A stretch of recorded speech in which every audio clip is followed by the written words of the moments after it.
বৃষ্টির পানি বিদ্যুতায়িত হয়ে প্রাণ হারালো এক শিশু। শুক্রবার সকালে রাজধানীর কলাবাগান উত্তর ধানমন্ডির এক গলিতে এই ঘটনা ঘটে।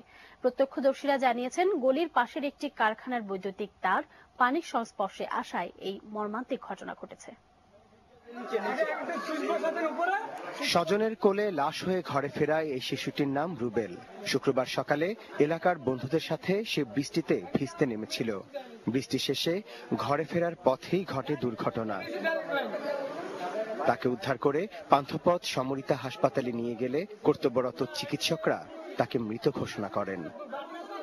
আমার বাইশটা বোনদের বৃষ্টি নামছে তো খেলাধুলা করে যাইতেছিল, এখানে স্লিপ খেয়ে পড়ে গেছে। একটা স্ল্যাব আছে, এই স্ল্যাবের সাথে বাড়ি খেয়ে পড়ে গেছে। পড়ে যখন পাইপটা ধরছে তখন এটাতে কারেন্টটা ধরে গেছে।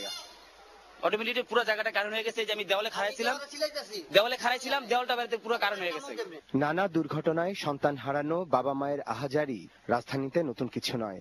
নতুন নয় বিদ্যুৎ পৃষ্ঠ হয়ে মৃত্যুর ঘটনাও। এরপরও সচেতন হয়নি নগরবাসী। কয়েকবার তাদেরকে বলা হয়েছে যে আপনার যে মিটারটার যে পানিটা যে কারেন্ট আছে, এই কারেন্টটা আপনারা উপরে বক্সের মধ্যে আপনারা ফিট করে দেন। ওনারা ফিট করেন না। এইটা এমনকি নিচে ছিল, মোটর নিচে, এমনকি যে এই আর্থিংটা মনে করেন নিচে আসছিল। মেন সিস্টেম নিচে ছিল। তারা তো ঈদের ছুটিতে গেছে, ঈদের ছুটিতে তারা উপরে তুলে যাবে না লাইনটা, তারা উপরে তুলে যায় নাই। প্রায় এক যুগ ধরেই উত্তর ধানমন্ডির একাংশের বাসিন্দারা অল্প বৃষ্টিতেই পানিবন্দী জীবনযাপন করছেন। এই নিয়ে সংগঠিত হয়ে সরকারের নানা মহলে দেন দরবারও করেছেন তারা, তবে কিছুতেই কোনো প্রতিকার হয়নি।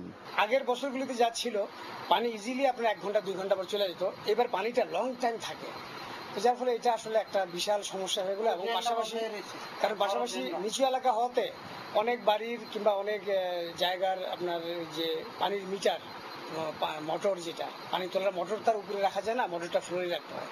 এই মোটরের সাথে আবার পানির ইলেকট্রিসিটি কানেকশন আছে।